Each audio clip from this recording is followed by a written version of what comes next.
साथियों, कोरोना के इस संकट ने वर्क कल्चर के साथ ही नेचर ऑफ जॉब को भी बदल करके रख दिया है और बदलती हुई नित्य नूतन टेक्नोलॉजी ने भी उस पर प्रभाव पैदा किया है। नए वर्क कल्चर और नए नेचर ऑफ जॉब को देखते हुए हमारे युवा नई नई स्किल्स को तेजी से अपना रहे हैं।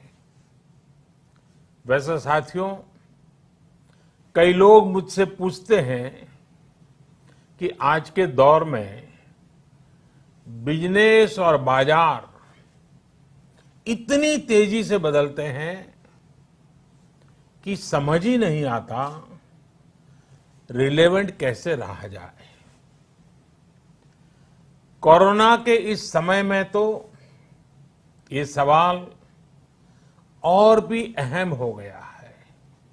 साथियों, मैं इसका एक ही जवाब देता हूं। रिलेवेंट रहने का मंत्र है स्किल, रीस्किल और अपस्किल। स्किल का अर्थ है आप कोई नया हुनर सीखें।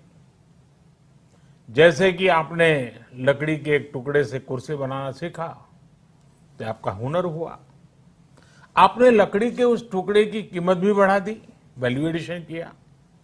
लेकिन ये कीमत बनी रहे इसके लिए नई डिजाइन, नई स्टाइल, यानी रोज कुछ नया जोड़ना पड़ता है।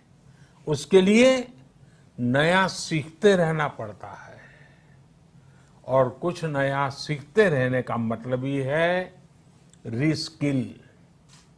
और हमारी जो स्किल है उसका और विस्तार करना।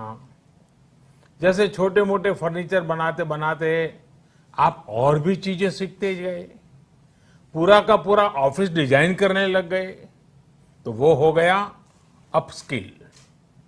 स्किल, रीस्किल और अपस्किल का ये मंत्र जानना, समझना और उसका पालन करना हम सभी के जीवन में बहुत महत्वपूर्ण है।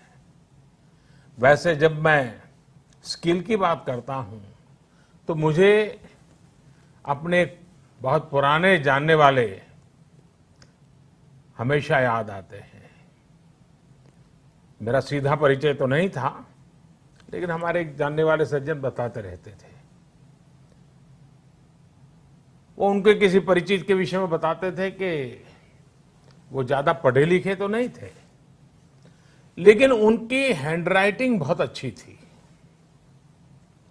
समय के साथ उन्होंने अपने हैंडराइटिंग में और भी नए स्टाइल जोड़ दिए, यानी खुद को रीस्किल किया। उनकी ये स्किल देखकर लोग खुद उनके पास पहुंचने लगे। लोग उनसे कहते थे कि हमारे यहाँ स्पेशल ओकेजन है तो इनविटेशन कार्ड पर नाम वगैरह लिखने का काम आप कीजिए। बाद में उन्होंने खुद को रीस्किल किया, अपस्किल किया। उन्होंने कई और लैंग्वेजेस में लिखना शुरू किया और इस तरह से एक प्रकार से वो उनका कारोबार बन गया। बैठे बिठाए लोग उनके पास एक काम लेकर के आने लगे। शौक से पनपा हुआ एक हुनर रोजी रोटी का और सम्मान का भी एक माध्यम बन गया।